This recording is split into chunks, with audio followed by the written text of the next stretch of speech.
जय श्री कृष्णा दोस्तों, आप सभी का स्वागत है मेरे शिव भक्ति चैनल में। आज मैं आपसे बात करूंगी कि पाप का बाप कौन है।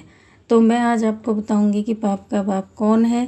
वीडियो को अंत तक देखें, तभी आपको पता लगेगा कि पाप का बाप कौन है। दोस्तों, यदि मेरे शब्दों में कोई त्रुटि हो जाए तो मुझे क्षमा करना, अपना प्यार देना। आइए वीडियो को शुरू करते हैं। एक पंडित जी काशी से पढ़कर आए। ब्याह हुआ, स्त्री आई, कई दिन हो गए। एक दिन स्त्री ने प्रश्न किया कि पंडित जी महाराज, यह तो बताओ कि पाप का बाप कौन है। पंडित जी पोथी देखते रहे पर पता नहीं लगा पाए, उत्तर नहीं दे सके। अब बड़ी शर्म की बात है कि स्त्री पूछती है कि पाप का बाप कौन है, और हमने इतनी पढ़ाई करी और हम यह भी नहीं बता पाए कि पाप का बाप कौन है। वे वापस काशी जाने लगे। मार्ग में एक वेश्या रहती थी। उसने सुन रखा था कि पंडित जी काशी पढ़कर आए हैं। उसने पूछा, कहाँ जा रहे हैं महाराज? तो वे बोले, मैं काशी जा रहा हूँ। काशी? क्यों जा रहे हैं? आप तो पढ़कर आए हैं। तो बोले, क्या करूँ, मेरे घर में स्त्री ने यह प्रश्न पूछ लिया कि पाप का बाप कौन है। मेरे को उत्तर देना नहीं आया। अब पढ़ाई करके देखूंगा कि पाप का बाप कौन है। वह वेश्या बोली, आप वहाँ क्यों जाते हो? यह तो आपको मैं ही बता सकती हूँ। बहुत अच्छी बात है, इतनी दूर जाना ही नहीं पड़ेगा। आप घर पर पधारो, आपको पाप का बाप मैं बताऊँगी। अमावस्या के एक दिन पहले पंडित जी महाराज को अपने घर बुलाया।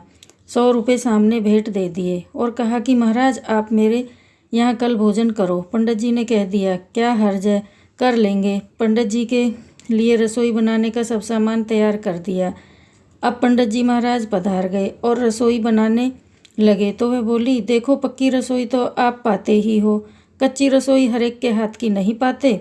पक्की रसोई मैं बना दूंगी, आप पा लेना। ऐसा कहकर 100 रुपये पास में रख दिए।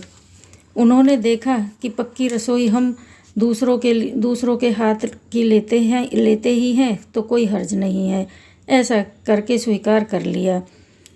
अब रसोई बनाकर पंडित जी को परोस दिया। 100 रुपये और पंडित जी के महाराज के सामने रख दिए और नमस्कार कर बोली, महाराज, जब मेरे हाथ से बनी रसोई आप पा सकते हैं तो मैं आपको अपने हाथों से खिला दूंगी। हाथ तो वे ही हैं जिससे रसोई बनाई है, ऐसी कृपा करो। पंडित जी तैयार हो गए और उसकी बात पर उसने ग्रास को मुंह के सामने किया और उन्होंने ज्यों ही ग्रास लेने के लिए मुंह खोला कि वेश्या ने एक थप्पड़ जोर से लगाया और वह बोली कि अभी तक आपको यह ज्ञान नहीं हुआ कि पाप का बाप कौन है? खबरदार जो मेरे घर का अन्न खाया।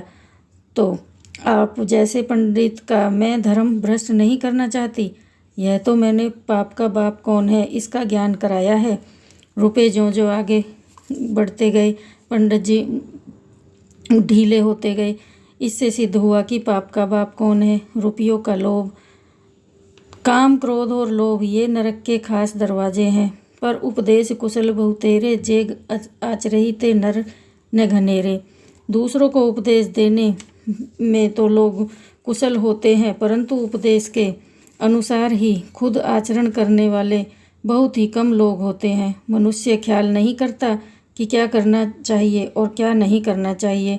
औरों को समझाते हुए पंडित जी बन जाते हैं। अपना काम जब सामने आता है तब पंडिताई भूल जाते हैं, वह याद नहीं रहती। दूसरों को उपदेश देते समय जो पंडिताई होती है वही अगर अपने काम पड़े उस समय आ जाए तो आदमी निहाल हो जाए। जानने की कमी है, काम में लाने की कमी है। जय श्री कृष्णा, जय श्री श्याम। कमेंट में ज़रूर लिखना, जय श्री कृष्णा, जय श्री श्याम। अगर आपको मेरी वीडियो अच्छी लगी है तो प्लीज़ ज़रा सब्सक्राइब कर दीजिए और कमेंट में ज़रूर लिखना, जय श्री कृष्णा, जय श्री श्याम।